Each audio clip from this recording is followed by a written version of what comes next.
मधानिया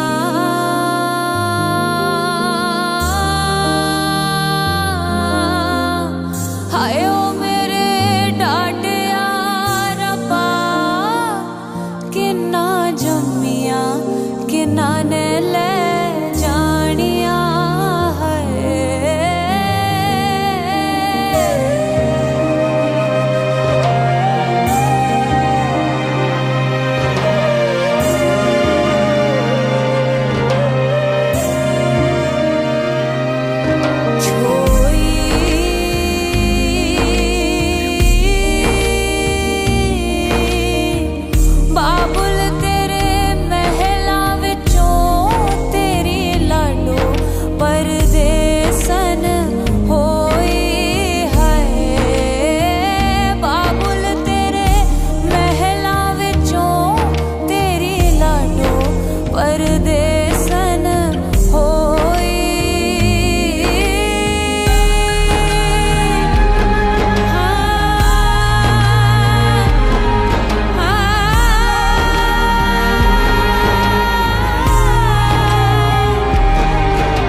സ്വർഗസ്ഥനായ ഞങ്ങളുടെ പിതാവേ, അങ്ങയുടെ നാമം പൂജിതമാകണമേ, അങ്ങയുടെ രാജ്യം വരണമേ, അങ്ങയുടെ മനസ്സ് സ്വർഗ്ഗത്തിലെ ഭൂമിയിലുമാകണമേ. അന്നത്തെ ആഹാരം ഞങ്ങൾക്ക് തരണമേ, ഞങ്ങളുടെ തെറ്റുകാരോട് ഞങ്ങൾ ക്ഷമിക്കുന്നത് പോലെ ഞങ്ങളുടെ തെറ്റുകൾ ക്ഷമിക്കണമേ, ഞങ്ങളെ പാപത്തിൽ പെടുത്തരുതേ,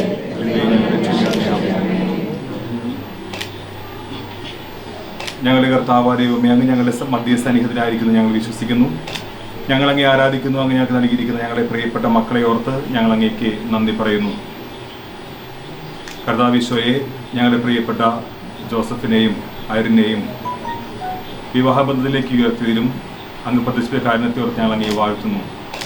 ഇവരാഗ്രഹിക്കുന്ന ദാമ്പത്യ ജീവിതം മധുരതരവും ക്ലേശരഹിതവും അവർ അനുഗ്രഹിക്കുന്ന ഞങ്ങൾ പ്രാർത്ഥിക്കുന്നു. സകലത്തിൻ്റെയും നാഥ എന്നേക്കും. കാനായിലെ വിവാഹ വിരുന്നിൽ വെച്ച് വെള്ളം വീഞ്ഞാക്കി മാറ്റിക്കൊണ്ട് ദമ്പതികളുടെ സ്നേഹം പ്രകടമാക്കിയ കാരണവാനായ കർത്താവെ, വിവാഹനിരുക്കമായി ഞങ്ങളുടെ പ്രിയപ്പെട്ട ഈ മക്കൾ അനുഭവിക്കാൻ പോകുന്ന മധുരഭോജ്യങ്ങളെ നിറയാപൂർവ്വം ആശീർവദിക്കണമേ. ഈ ഭോജന വസ്തു പകരുന്ന മാധുര്യം പോലെ ഒരു കുടുംബജീവിതം എന്നും മാധുര്യപൂർണ്ണമായി ഭവിക്കട്ടെ.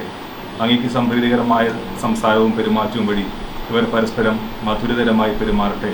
ഇവരെന്നും അങ്ങയുടെ സ്നേഹമാതിരി നുകർന്ന് അനുഭവിക്കേണ്ടയാകുകയും ചെയ്യട്ടെ. സകലത്തിൻ്റെയും നാഥ എന്നേക്കും. ദാമ്പത്യ ജീവിതത്തിനായി മനുഷ്യവംശത്തെ പുരുഷനും സ്ത്രീയുമായി സൃഷ്ടിച്ച ദൈവമേ, ഞങ്ങളുടെ ഈ പ്രിയപ്പെട്ട മക്കളെ അനുഗ്രഹിക്കണമേ. ഒരു ദാമ്പത്യ ജീവിതം എന്നും അങ്ങേക്ക് പ്രീതികരമായി ഭവിക്കട്ടെ. ഒരു ജീവിതത്തിലെ കയ്പുകളെ മാധുര്യമാക്കിയും സഹനങ്ങളെ സുഹൃതങ്ങളാക്കിയും മാറ്റാനുള്ള കഴിവ് പ്രദാനം ചെയ്യണമേ. സകലത്തിൻ്റെയും നാഥ എന്നേക്കും. കർത്താവിശ്വയെ അങ്ങേക്ക് നൽകിയിരിക്കുന്ന പൗരോഹിത്യത്തിൻ്റെ അധികാരം ഉപയോഗിച്ചുകൊണ്ട് പരിശുദ്ധമായ ശരീരത്തിൻ്റെയും അമൂല്യമായ രക്തത്തിൻ്റെയും ശക്തിയാൽ ഈ കുടുംബത്തെ ഞാൻ ആസ്വദിക്കുന്നു. പ്രത്യേകിച്ച് വിവാഹത്തിന് വേണ്ടിയുള്ള സമ്മതം വരും ദിവസങ്ങളിൽ സഭയുടെയും സമൂഹത്തിനെയും മുമ്പാകെ അറിയിക്കാൻ പോകുന്ന ഞങ്ങളുടെ ഈ പ്രിയപ്പെട്ട മക്കളെ അങ്ങ് അനുഗ്രഹിക്കുകയും ആസ്വദിക്കുകയും ചെയ്യണമേ. ഇവർ അറിയിക്കുന്ന ഈ സമ്മതവും ഇവർ ഏറ്റെടുക്കുന്ന ഈ ഉത്തരവാദിത്വവും ജീവിതത്തിൻ്റെ അവസാന ശ്വാസത്തോളം തുടരുവാൻ സമൂഹത്തിലും സഭയിലും ഏറ്റവും മാതൃക നൽകുന്ന വിശുദ്ധമായൊരു കുടുംബത്തിൽ അംഗങ്ങളായി തീരുവാനും ഇവരനുഗ്രഹിക്കണമേ. അങ്ങ് ഇവർക്ക് നൽകുന്ന മക്കളെ വിശുദ്ധിയിലും വിജ്ഞാനത്തിലും വളർത്തുവാൻ വേണ്ട കൃപയും അനുഗ്രഹവും നൽകണമേ. പിതാവുപുത്രനും പരിശുദ്ധാത്മാവുമായ സർവേശ്വര എന്നേക്കും. പിതാവുപുത്രനും പരിശുദ്ധാത്മാവുമായ സർവേശ്വര പൗരോഹിത്യ അധികാരം ഉപയോഗിച്ചുകൊണ്ട് പരിശുദ്ധമായ ശരീരത്തിൻ്റെയും അമൂല്യമായ രക്തത്തിൻ്റെ ശക്തിയാൽ ഈ മകളെ ആശീർവദിക്കുന്നു. കർത്താവിശ്വയെ, ഇന്ന് സ്വർഗത്തിലായിരുന്നു കൊണ്ട് ഈ കുടുംബത്തിൻ്റെ സന്തോഷത്തിൽ പങ്കുചേരുന്ന പ്രിയപ്പെട്ട അപ്പച്ചനെയും അമ്മയോടും ചേർന്ന് അങ്ങ് വളർത്തി വലുതാക്കി ഈ സമൂഹത്തിന് സമർപ്പിക്കുവാൻ വേണ്ടി അങ്ങ് ഒരുക്കിയ സമ്മാനമായി നൽകിയ മകളെ ഓർത്തങ്ങേക്ക് ഞങ്ങൾ നന്ദി പറയുന്നു. കർത്താവിശ്വ ഈ ജീവിതകാലത്ത് അറിഞ്ഞും അറിയാതെയും എന്തെങ്കിലും തെറ്റുകൾ മാതാപിതാക്കളുടെ ഇഷ്ടത്തിന് വിരുദ്ധമായി മകളുടെ ഭാഗത്ത് നിന്ന് വന്നുകൂട്ടുന്നെങ്കിൽ ഞങ്ങൾ അങ്ങയോട് മാപ്പ് ചോദിക്കുന്നു. അവരാനെ ഈ കുഞ്ഞിനെ വളർത്തി വലുതാകുന്ന വഴിയിൽ ഏതെങ്കിലും അങ്ങേക്ക് ഹിതകരമല്ലാത്തത് മാതാപിതാക്കളിൽ വന്നുകൂട്ടുന്നെങ്കിൽ അവർക്കും അങ്ങയോട് മാപ്പ് ചോദിക്കുന്നു. അവരാൻ ഈ മാതാപിതാക്കളുടെ അനുഗ്രഹത്തോടെ വിവാഹ ജീവിതത്തിലേക്ക് പ്രവേശിക്കാൻ മകളെ അനുഗ്രഹിക്കണമെങ്കിൽ കർത്താവിശ്വയെ മാതാപിതാക്കളോട് ചേർന്ന് നിയമകൾ ആസ്വദിക്കുന്നു. കർത്താവിശ്വയുടെ കൃപയും വിരാവ്യത്തിൻ്റെ സ്നേഹവും പരിശുദ്ധാത്മാവിൻ്റെ സഹവാസവും ഉണ്ടാകട്ടെ. എപ്പോഴും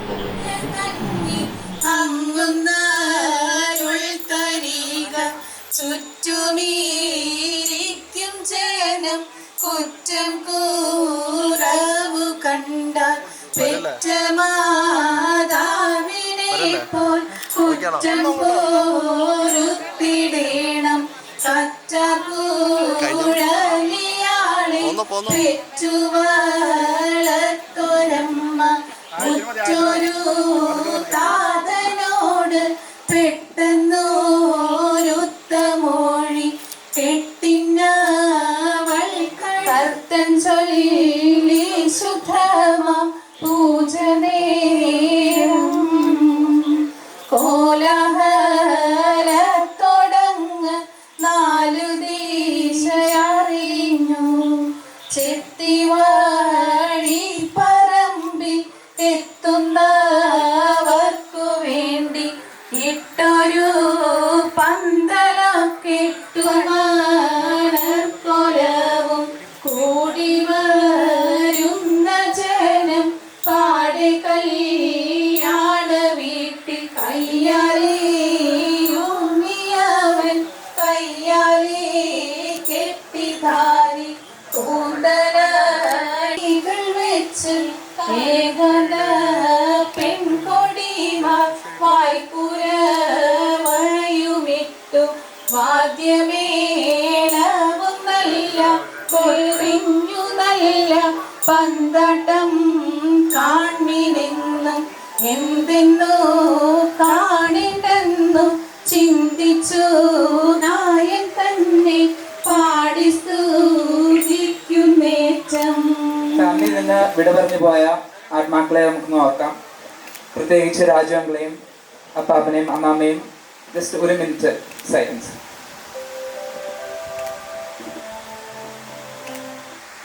ഏറ്റവും ആദ്യമായിട്ട് ഇനി നമുക്ക് തിരി തെളിയിക്കണ്ടേ? ആയിരുന്നു. അപ്പോൾ ഒരു ഇപ്പൊ നമ്മൾ മധുരം വെപ്പ് ചടങ്ങ് ഓക്കെ, നമ്മൾ ഇപ്പോൾ ലൈറ്റിംഗ് ദ ലാമ്പാണ് നമ്മൾ ചെയ്യാൻ പോകുന്നത്. അപ്പൊ ഇനി അയറിന്റെ ജീവിതത്തിലേക്ക് വരാനുള്ള ജീവിതത്തിന്റെ മാർഗം തെളിയിക്കുന്ന ഒരു മെറ്റഫോറായിട്ട് വേണം നമ്മൾ ഈ പ്രതീകമായിട്ട് വേണം നമ്മൾ ഈ ലൈറ്റിംഗ് ദ ലാമ്പിനെ കാണാൻ. ഓക്കെ, അപ്പോൾ അതിനുവേണ്ടി ലാമ്പ് തെളിയിക്കുന്നതിനായി അയറിനെയും രാജ്യാന്റിനെയും ഐജിനെയും സ്റ്റേജിലേക്ക് ക്ഷണിക്കും.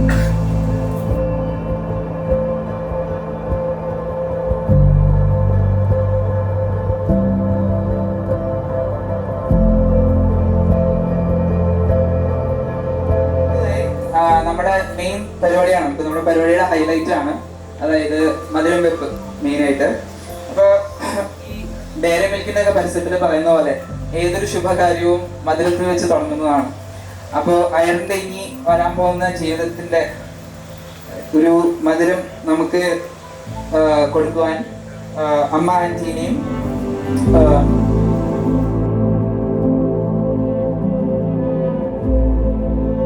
മധുരം കൊടുക്കട്ടെ മധുരം കൊടുക്കട്ടെ മാന്യന്മാരായുള്ള ബന്ധുക്കാരെ. കേട്ടില്ല കേട്ടില്ല കേട്ടില്ല നേ അമ്മായി പറഞ്ഞത് കേട്ടില്ല നേ. പെണ്ണിന് മധുരം കൊടുക്കട്ടെ മധുരം കൊടുക്കട്ടെ മധുരം കൊടുക്കട്ടെ മാന്യന്മാരായുള്ള ബന്ധുക്കാരെ. കേട്ടില്ല കേട്ടില്ല കേട്ടില്ല നേ അമ്മായി പറഞ്ഞത് കേട്ടില്ല നേ. അയ്യറിന് മധുരം കൊടുക്കട്ടെ.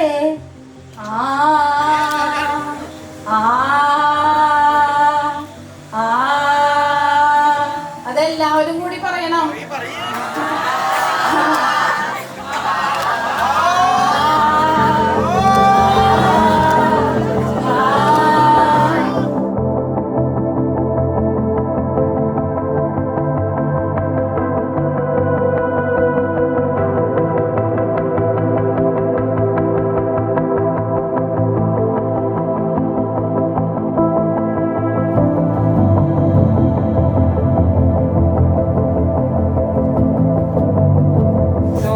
ഇനി അടുത്തതായിട്ട് നമുക്ക് ആശംസയും ഉപദേശവും കൊടുക്കണം അയറിന്.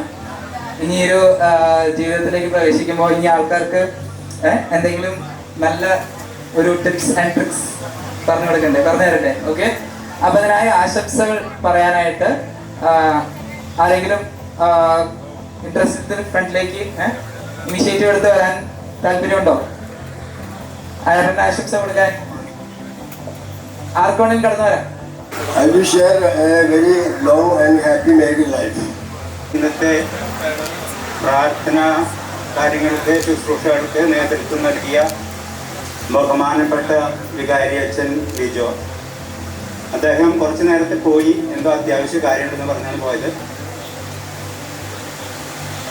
പ്രിയ ഐറിൻ, പ്രിയ ജോസഫിൻ്റെ മാതാപിതാക്കളെ, കുടുംബാംഗങ്ങളെ,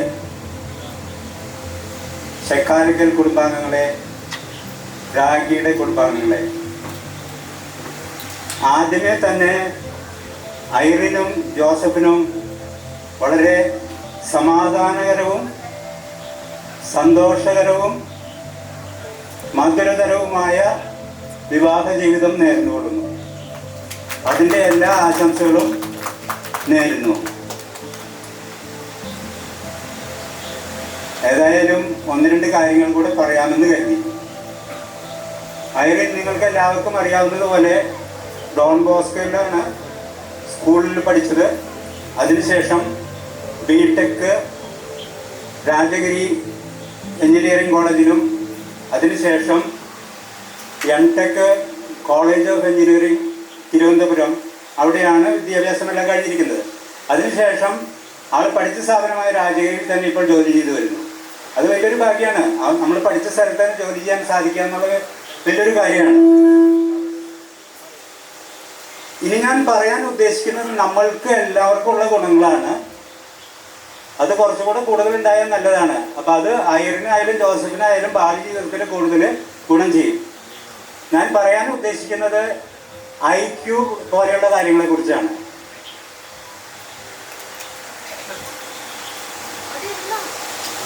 IQ നിങ്ങൾക്കറിയാം, ഇൻ്റലിജൻസ് കോഷ്യൻ്റ്. അതിൻ്റെ ഒപ്പം വരുന്ന സംഗതികളാണ് ഇമോഷണൽ കോഷ്യൻ്റ്, സോഷ്യൽ കോഷ്യൻ്റ്, അതുപോലെ തന്നെ അഡ്വേഴ്സിറ്റി കോഷ്യൻ്റ്. ഇതിൻ്റെ പ്രത്യേകത എന്താണെന്ന് വെച്ച് കഴിഞ്ഞാൽ IQ എന്ന് പറയുന്നത് നമുക്ക് കണക്ക് അപഗ്രഥിക്കാൻ, മെമ്മറി ഓർമ്മിക്കാൻ, നമ്മൾ പഠിച്ച കാര്യങ്ങൾ മെമ്മറിയിൽ നിന്ന് കൊണ്ടുവരണം, റീകോൾ, ഇതിനൊക്കെ സഹായിക്കുന്ന ഘടകമാണ് ഇത് IQ. ഈ IQ എല്ലാവരെയും സഹായിക്കും. പക്ഷേ IQ മാത്രമായതുകൊണ്ട് കാര്യമില്ല. അതിനേക്കാൾ പ്രാധാന്യം വരുന്നത് മറ്റു മൂന്നിനാണ്. EQ എന്ന് പറഞ്ഞ ഇമോഷണൽ കോഷ്യൻ്റ്. അതാണ് നമ്മുടെ വ്യക്തിബന്ധങ്ങൾ, മറ്റുള്ളവരായിട്ടുള്ള ബന്ധം, സമാധാനത്തിൽ കഴിയുക, അല്ലെങ്കിൽ നമ്മുടെ സമയത്തിൻ്റെ നിഷ്ഠ, അച്ചടക്കം, നമ്മുടെ ഹ്യൂമിലിറ്റി, ഓണസ്റ്റി, അങ്ങനെയുള്ള കാര്യങ്ങളൊക്കെ തീരുമാനിക്കുന്നത്, അല്ലെങ്കിൽ നമ്മൾ എന്തൊക്കെ കാര്യങ്ങൾ ഏതൊക്കെ അതിർത്തി വരെ പോകാം, അതിനുള്ളിൽ നിൽക്കുന്നതിനപ്പുറം പോകരുത്, ഇതൊക്കെ തീരുമാനിക്കുന്നത് ഇമോഷണൽ കോഷ്യൻ്റാണ്. അപ്പോൾ വ്യക്തിക്ക് അത് വളരെ വേണ്ട ഒരു ഘടകമാണ്. മൂന്നാമത്തേത് സോഷ്യൽ കോഷ്യൻ. സോഷ്യൽ കോഷ്യൻ എന്ന് പറഞ്ഞാൽ ഒരു വ്യക്തി ഫ്രണ്ട്ഷിപ്പ് ഉണ്ടാക്കാനുള്ള കഴിവ്, ആ ഫ്രണ്ട്ഷിപ്പ് മെയിൻറ്റെയിൻ ചെയ്യാനുള്ള കഴിവ്, അത് ദീർഘകാലാടിസ്ഥാനത്തിൽ കൊണ്ടുപോകാനുള്ള കഴിവ്, അതാണ് സോഷ്യൽ IQ എന്ന് പറഞ്ഞുകൊണ്ട് ഉദ്ദേശിക്കുന്നത്.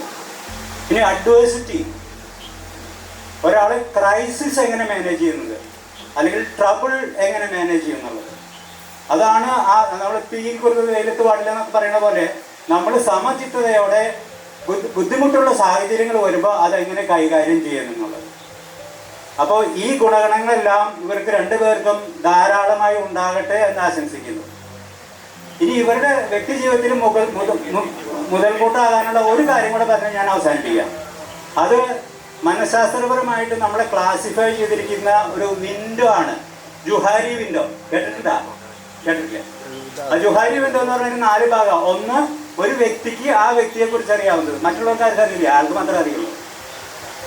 അടുത്തത്, ആ വ്യക്തിക്കും മറ്റുള്ളവർക്ക് അറിയാം, ബന്ധുക്കൾക്ക്, സുഹൃത്തുക്കൾക്ക്, സമൂഹത്തിലുള്ളവർക്കൊക്കെ അറിയാം ആ വ്യക്തിനെ കുറിച്ച്.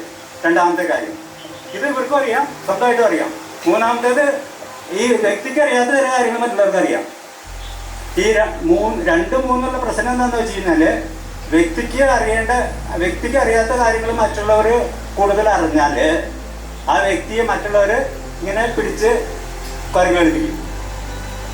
അപ്പം നമ്മളെ കുറിച്ചുള്ള അറിവ് അവബോധമായിരിക്കണം ഏറ്റവും കൂടുതൽ ഉണ്ടാകേണ്ടത്. രണ്ടാമത് ഞാൻ പറഞ്ഞാണ് ഏറ്റവും കൂടുതലുള്ളത് കോമൺ ആയിട്ടുള്ളത്, വ്യക്തിക്ക് അറിയുന്നത് മറ്റുള്ളവർക്ക് അറിയുന്നു. ഈ നാലാമത്തേത് ആർക്കും അറിയില്ല, അവർക്കും അറിയില്ല, മറ്റുള്ളവർക്കും അറിയില്ല. അപ്പം അതായത് ഒരു പ്രത്യേക സാഹചര്യം, അറിയാത്തൊരു സാഹചര്യം വന്നാൽ ആള് എങ്ങനെ കൈകാര്യം ചെയ്യുമെന്ന് അറിയില്ല. ആ ഘടകം സാധാരണഗതിയിൽ ഒരു 2% താഴെ ആയിരിക്കുന്നതാണ് നല്ലത്. ആ ശതമാനം വളരെ കൂടിക്കഴിഞ്ഞാൽ നമ്മളെന്താ ചെയ്തിടക്കുന്നത് നമുക്ക് തന്നെ അറിയില്ല. അങ്ങനത്തെ ഒരു സാഹചര്യം വരും. എന്തായാലും ഇവർക്ക് ഗുണകരമായ ഈ എല്ലാ ഗുണങ്ങളും ഉണ്ടാകട്ടെ എന്ന് ഒരിക്കൽ കൂടെ ആശംസിച്ചുകൊണ്ട് ഇവരുടെ വിവാഹ ജീവിതവും ദാമ്പത്യ ജീവിതവും ധന്യമാകട്ടെ എന്ന് ആശംസിച്ചുകൊണ്ട് ഞാൻ നിർത്തുന്നു. നന്ദി. Thank you. കടകത്ത് ചക്കാലക്കൽ ഫാമിലിയിലേക്ക് ഇവർക്ക് സ്വാഗതം. ഒപ്പം തന്നെ ഷിബുചേട്ടനും ഭാര്യയുണ്ട്. അവർക്കും ഞങ്ങളുടേതായ കുടുംബത്തിലേക്ക് എല്ലാ ആശംസകളും നേർന്നുകൊണ്ട് സ്വാഗതം ചെയ്യുകയാണ്. ഇനി നമ്മൾ ഒരു കുടുംബമായിട്ട് ജീവിക്കാൻ പോകുന്നു. അരിക്കാട് ഫാമിലിക്ക് ഞങ്ങൾക്ക് ഇതിനു മുമ്പും പല ബന്ധുക്കളുണ്ട്. പുതിയ ബന്ധുക്കളായി നിങ്ങൾ വന്ന് ഞങ്ങളെ കാര്യമായി സ്വാഗതം ചെയ്തുകൊണ്ട് ഞാൻ സ്വാഗതം ചെയ്യുന്നു. ഇപ്പോൾ ഡേവിസേട്ടൻ കുറേ കാര്യങ്ങൾ പറഞ്ഞു. ഡോക്ടർ ഡേവിസേട്ടൻ അതിനെക്കുറിച്ച് കുറേ കാര്യങ്ങൾ പറഞ്ഞു. നിങ്ങൾക്കൊരു ആശംസ പറയുക എന്നുള്ളത് എന്നെ സംബന്ധിച്ച് പറയുകയാണെങ്കിൽ, എൻ്റെ വിവാഹം 96 നടന്നു.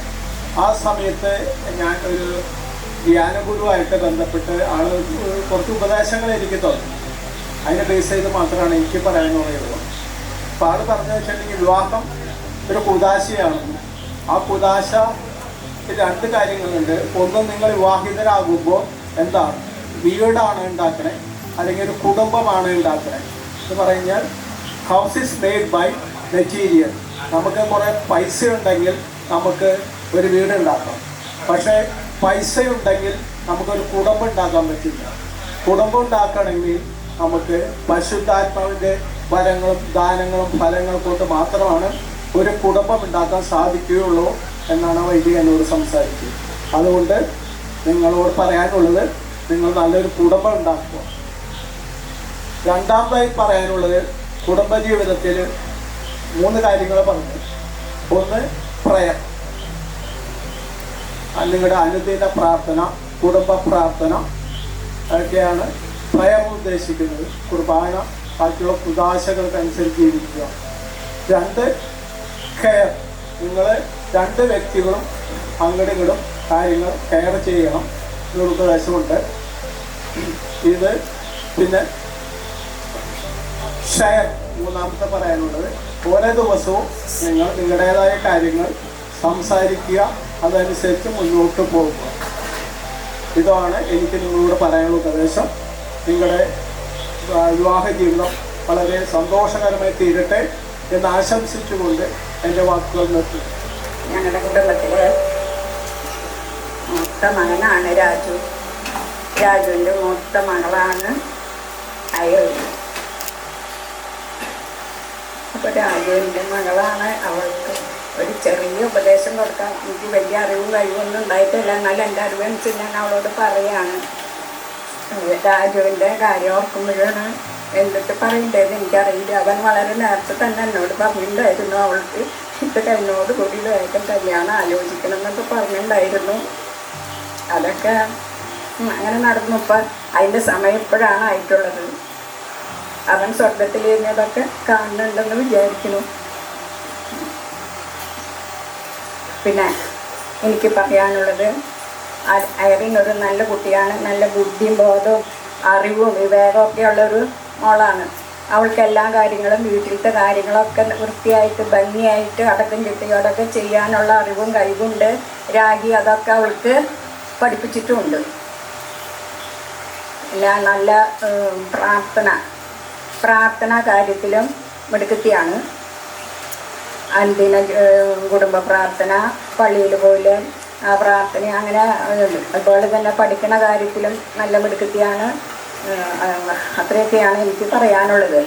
ഇനി കല്യാണം കഴിഞ്ഞ് ഭർത്താവിൻ്റെ വീട്ടിൽ ചെല്ലുമ്പോൾ ജോസഫിനെ ജീവിത പങ്കാളിയായി സ്വീകരിച്ച് അവിടെ വീട്ടിൽ ചെല്ലുമ്പോൾ നീ അവനെ ബഹുമാനിക്കണം, സ്നേഹിക്കണം. രണ്ടു കൂട്ടരും എല്ലാ കാര്യങ്ങളും ആലോചിച്ച് ചെയ്യണം. ജോസഫിന് കീഴ്പ്പെട്ട് വിധേയപ്പെട്ട് ജീവിക്കണം. ജോസഫിന് മാത്രമല്ല, ജോസഫിൻ്റെ മാതാപിതാക്കളെ സ്നേഹിക്കണം, ബഹുമാനിക്കണം, അനുസരിക്കണം. എല്ലാ കാര്യങ്ങളിലും അവർ പറഞ്ഞു തരും. അപ്പം എനിക്കത് തിരുത്താനുള്ളൊരവസരം കൂടിയാണ്. പിന്നെ എനിക്ക് പറയാനുള്ളത്, ഭർത്താവിൻ്റെ വീട്ടിൽ അവരുടെ അപ്പനും അമ്മയും മാത്രമല്ല, അവരുടെ ആൾക്കാരൊക്കെ ഉണ്ടാകും. സേവിക്കൂ ജീവിത സഖിക്കൊപ്പം ബന്ധുജനെ, ബന്ധുക്കളും വീട്ടുകാരും അയൽക്കാരും എല്ലാവരും അതിലുണ്ടാകും. നിങ്ങൾ ഉറങ്ങാനായിട്ട് റൂമിൽ കിടക്കുമ്പോൾ എന്താ ചെയ്യേണ്ടത്? അതെന്താ ചെയ്യേണ്ടതെന്ന് വെച്ചാൽ, നിങ്ങൾ രണ്ടുപേരും നിങ്ങളുടെ ജീവിതത്തിൽ ഇന്ന് വരെ നിങ്ങൾക്ക് ലഭിച്ചിട്ടുള്ള എല്ലാ അനുഗ്രഹങ്ങൾക്കും ദൈവത്തിന് നന്ദി പറയണം. നന്ദി പറഞ്ഞ് പ്രാർത്ഥിച്ചതിന് ശേഷം ഒരു കാര്യം കൂടി, നിങ്ങൾ കുടുംബ ജീവിതത്തിലേക്ക് പ്രവേശിക്കുകയാണ്. നല്ല ഉത്തരവാദിത്വമുള്ളൊരു ഇതാണ്. അതുകൊണ്ട് അതിൻ്റെ ഉത്തരവാദിത്തങ്ങൾ അതിൻ്റേതായ ശരിയായ രീതിയിൽ കൊണ്ടു നടക്കാനുള്ള ദൈവാനുഗ്രഹം ഉണ്ടാവണം. അതിനുവേണ്ടി ദൈവത്തിൻ്റെ കരുണയ്ക്കായിട്ട് പ്രാർത്ഥിക്കാം. ആ പ്രാർത്ഥിക്കുന്നതിന് വിശുദ്ധ ഗ്രന്ഥം കയ്യിലെടുത്തിട്ട് തോബിത്ത് 8 ആ വചനഭാഗം വായിച്ച് 15-ാമത്തെ വാക്യം വരെ വായിച്ച് അവസാനിപ്പിച്ച് പുസ്തകം അടച്ചു വെച്ച് സുഖമായിട്ട് കിടന്നുറങ്ങാം. നല്ലൊരു ശുഭരാത്രി, ഐശ്വര്യപൂർണമായ ദാമ്പത്യ ജീവിതം, കുടുംബ ജീവിതം ആശംസിച്ചുകൊണ്ട് ഹലോ, വയറ് ചേച്ചി ഞങ്ങളുടെ വീട്ടിലേക്ക് വരണേ. അപ്പൊ ഞങ്ങൾ നല്ല പൊന്നുപോലെ നോക്കും. പിന്നെ എന്താന്ന് വെച്ചാൽ പ്രിപ്പയർഡ് ആകുമ്പോൾ പറയാനായിട്ട് സിമ്പിളായിട്ട് പറയുകയാണെങ്കിൽ, പപ്പയ്ക്ക് പുതിയൊരു മോള്, അമ്മയ്ക്ക് പപ്പയ്ക്കും, പിന്നെ എനിക്കൊരു പുതിയ പെങ്ങള്, പിന്നെ എൻ്റെ ചേച്ചി അളിയ, പിന്നെ ചേട്ടൻ്റെ പുതിയൊരു പാർട്ട്ണർ. അപ്പോൾ ഞങ്ങളെന്തായാലും നല്ല അടിപൊളിയായിട്ട് നോക്കും. നല്ല സ്നേഹിക്കാനാണ് കുടുംബം. പിന്നെ അപ്പോൾ അതുപോലെ തന്നെ 2 കുടുംബങ്ങളും ഒന്നിക്കാണല്ലോ. അപ്പോൾ നിങ്ങൾക്ക് ആശംസകൾ. അത്ര ഞാനൊട്ടും പ്രിപ്പയർഡ് അല്ല, എന്താ പറയണ്ടേന്ന്. എന്നാലും ഇത്ര ആൾക്കാർ ഇപ്പോൾ പറഞ്ഞ സ്ഥിതിക്ക് ഞാൻ മറ്റേ വിവാഹത്തിന് മുമ്പ് ലെറ്റർ മേടിക്കണ്ടായിരുന്നു അവിടുത്തെ പള്ളിയിലെ അച്ഛൻ്റെ. അപ്പം അച്ഛൻ പറഞ്ഞ കാര്യമാണ് എനിക്ക് ഓർമ്മ വന്നത്. ഉള്ള കാലം നല്ല അടിപൊളിയായിട്ട് ജീവിക്കുക, സ്നേഹിക്കുക, ആഘോഷിക്കുക, നിങ്ങൾക്ക് നല്ലതാന്ന് ശരിയാന്ന് തോന്നുന്നത് ചെയ്യുക.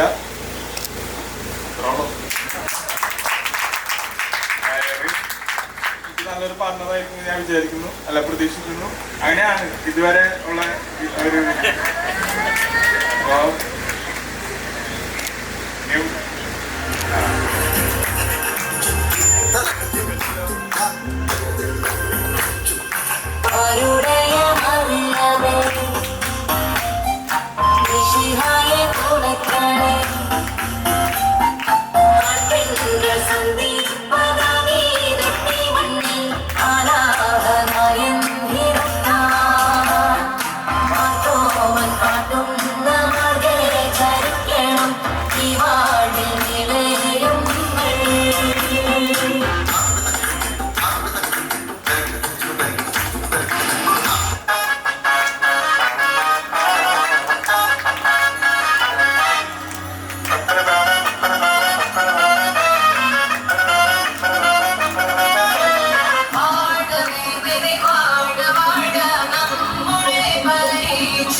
അമരടിക്കണ കാലമായീതിയമ്മേ കാച്ചിന്റെ ചാമന്ത് നടീതിയമ്മേ അമരടിക്കണ കാലമായീതിയമ്മേ കാച്ചിന്റെ ചാമന്ത് നടീതിയമ്മേ അമരടിക്കണ കാലമായീതിയമ്മേ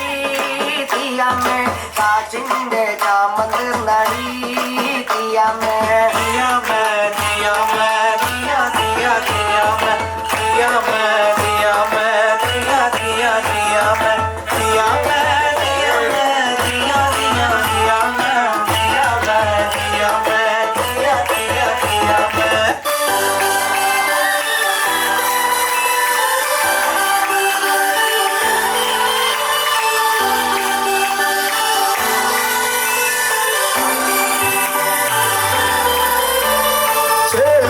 ചേരും കൊണ്ട് മോഹിപ്പിക്കും പെണ്ണാണേ താരം പെണ്ണിൻ വെയിൽ മിന്നാണേ താരം മഞ്ഞിനെ കണ്ടാലമ്പും മില്ലും വച്ചേനെ അതിരോനെ കണ്ണഞ്ചിക്കാൻ പോരും മച്ചാനേ നെഞ്ചോരം തോറുണ്ട് ചുണ്ടോറും ശീലുണ്ട് കണ്ടാലും കൂടുമ്പം കൊണ്ടാടണ്ടേ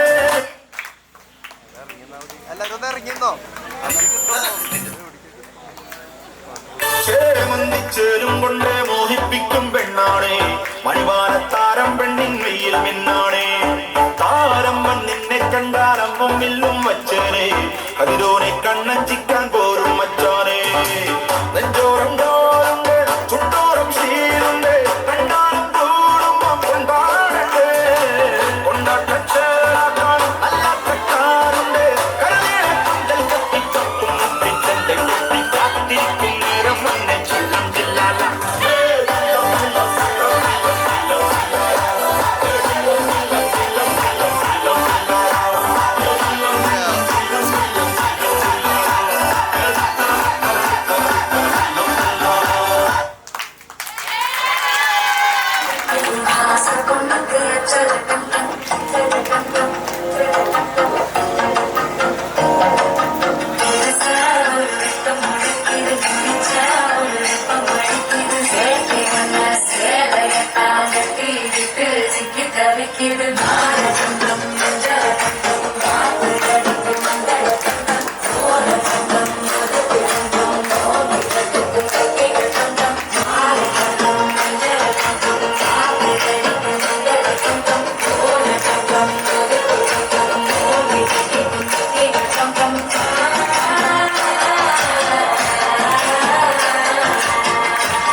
അതിൻ്റെ ആ ചിറകിടിയുടെ ശബ്ദം.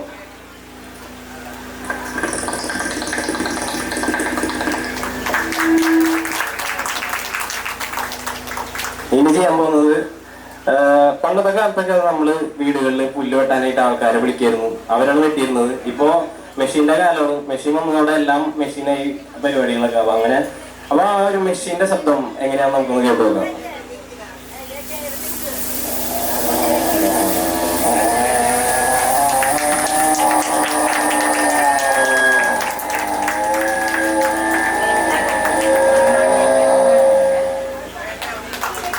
ഇനി അടുത്തതായിട്ട് നമ്മൾ കടൽ കാണാൻ പോകുമ്പോൾ നമ്മൾ ശ്രദ്ധിച്ചറിയാം, കടലിൽ തിരമാലടിക്കുമ്പോൾ ചില വേരിയേഷൻസ് ഉണ്ട്. ചില സമയത്ത് കടൽ കുറച്ച് ശുഭിതമായിരിക്കും, ആ ടൈമിലും പിന്നെ ശാന്തമായ കടലിൽ തിരമാലടിക്കുമ്പോൾ ആ രണ്ട് വേരിയേഷൻ. ആദ്യം ഒരു ശാന്തമായ ഒരു കടലിലുള്ള ആ ഒരു അന്തരീക്ഷം.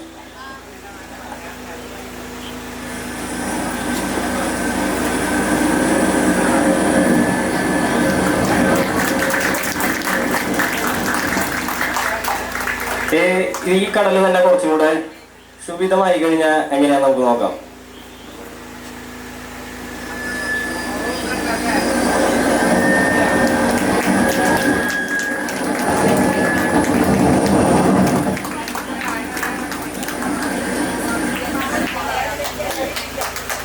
ഇനി ഞാൻ ചെയ്യാൻ പോകുന്നത് നമ്മുടെ മലയാള സിനിമയിലെ നടൻ വിനയ് ഫോർട്ടിന്റെ ശബ്ദമാണ്. പ്രേമം എന്ന സിനിമയിലെ ഒരു ഡയലോഗ്. ജാവ വളരെ സിമ്പിളാണ്, പവർഫുൾ, ഭയങ്കര പവർഫുള്ളാണ്, പിന്നെ സേഫാണ്. ജാവ വളരെ സേഫാണ്. സാറേ, എൻ്റെ പ്രശ്നം എന്താണെന്ന് അറിയൂ, എനിക്ക് മുടിയില്ല. അപ്പോൾ ജോർജ് എന്നെ സഹായിക്കണം.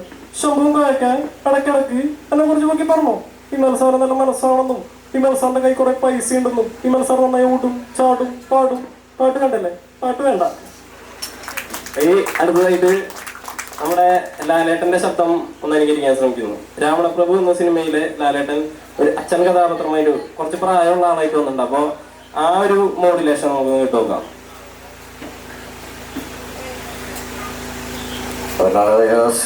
മരണം വിനാഥേന ജീവിതം ദൈവകൃപയാ ശംഭോ ഭക്തിമഞ്ജല.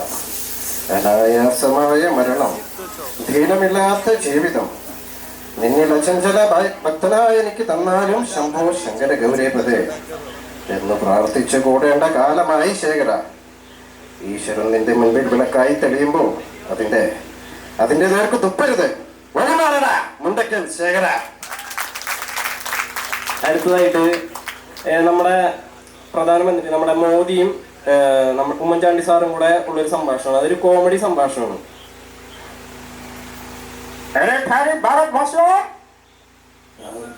അതായത് നിങ്ങളുടെ ഏതൊരാവശ്യവും സപ്ലൈകോ വഴി നടപ്പാക്കാം. പേർപ്പയെന്ന സ്ഥലത്ത് ആരും വരാതെ പറ്റി. അങ്ങനെയാണെങ്കിൽ നാളെ ഹർത്താലായിരിക്കും. കേരളം ഒരു അച്ഛന്റെ നാടാണ്. തുഞ്ചത്തെഴുത്തച്ഛന്റെ കാര്യമാണ് അദ്ദേഹം പറയുന്നതെന്നാണ് എനിക്ക് തോന്നുന്നത്. കേരളത്തിലെ ആനപാലും കൊച്ചു കൊച്ച പൂച്ചകളെയുമാണ് അദ്ദേഹത്തിന് ഏറെ ഇഷ്ടപ്പെട്ടത്. എന്ത് കളയാൻ?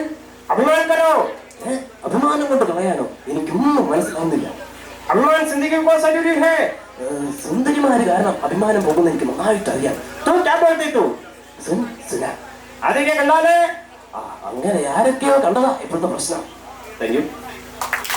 ഇനി നമ്മളിൽ നിന്നും മരണം മൂലം പിരിഞ്ഞു പോയ നമ്മുടെ ശശി കല്ലിങ്ക, അദ്ദേഹത്തിന്റെ അമര കുറന്തോണി എന്ന ചിത്രത്തിലെ ഒരു ഡയലോഗ്. കൊള്ളാം, ഇന്നാണ് നമ്പലത്തിലെ തീറ്റയുടെ പ്രസവം. കൊച്ചിന്റെ അച്ഛൻ രമേശനാണോ ബാബുവാണോ നിന്നറിയാം. ഈ ഷട്ടോ നിന്നോട് ഞാൻ ആ പച്ചക്കോളറിൽ ചുവന്ന മുത്ത് പിടിപ്പിച്ച പാർട്ടി എടുക്കാനല്ലേ പറഞ്ഞത്? ഓക്കെ, അവസാനമായിട്ട് ഞാൻ ഒരു സംഭവം കൂടി ചെയ്യുന്നതെന്ന് വെച്ച് കഴിഞ്ഞാൽ നമ്മുടെയൊക്കെ വീടുകളിൽ ഇങ്ങനെ ഈ പ്ലാസ്റ്റിക് സംഭവങ്ങളൊക്കെ പറയാനായിട്ടൊക്കെ ആൾക്കാർ വരും. അപ്പൊ അവർ വരുമ്പോൾ അവരുടെ ഒരു ശൈലി ഉണ്ട് അവരുടെ വിളിയിലൊക്കെ. അതൊന്ന് എങ്ങനെയാണെന്നൊന്ന് കേട്ട് നോക്കാം.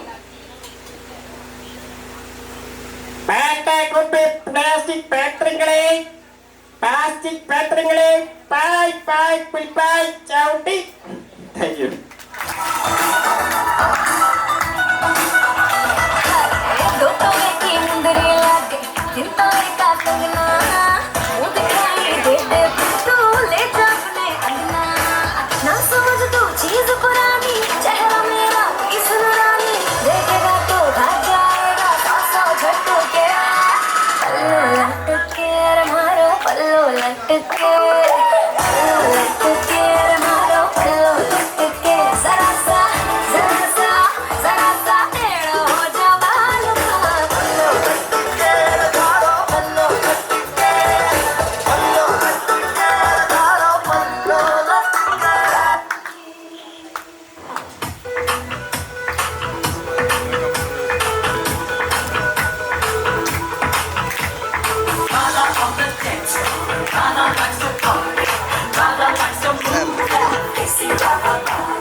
तू मेरा कोई ना होके भी कुछ लागे, तू मेरा कोई ना होके भी कुछ लागे। कि यारे जो भी तूने कैसे किया रे, जिया को मेरे बांध ऐसे लिया रे, समझ के भी ना समझ मैं सकूं सवेरों का मेरे तू सूरज लागे। तू मेरा कोई ना होके भी कुछ लागे, तू मेरा कोई ना होके भी कुछ लागे, तू मेरा कोई ना होके भी कुछ लागे। अपना बना ले पिया, अपना बना ले पिया, अपना बना ले मुझे, अपना बना ले पिया, अपना बना ले पिया, अपना बना ले पिया। दिल के नगर में शहर तू बसा ले पिया।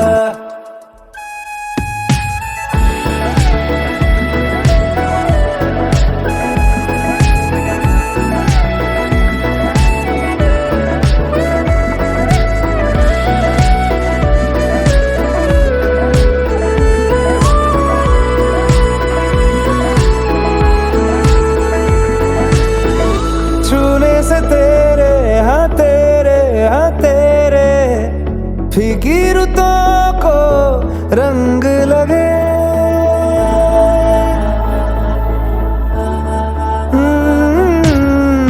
छूने से तेरे हाँ तेरे फीकी रुतों को रंग लगे। तेरी दिशा में क्यों चलने से मेरे पैरों को पंख लगे। सारा हो बस तेरे नाम से ही गुजारा, उलझ के यूं ना सुलझ न सकूं। जुबानियाँ तेरी झूठी भी सच लागे, तू मेरा कोई ना होके भी कुछ लागे, तू मेरा कोई ना होके भी कुछ लागे, तू मेरा कोई ना होके भी कुछ लागे।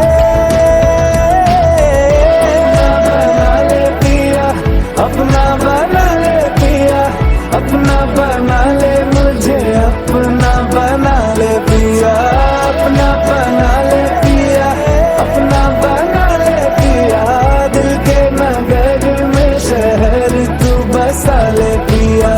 ओ सब कुछ मेरा चाहे, नाम अपने लिखा ले, बदले में इतनी तो यारी निभा ले। जग की हिरासत से मुझको छुड़ा ले, अपना बना ले, बस अपना बना ले, अपना बना ले।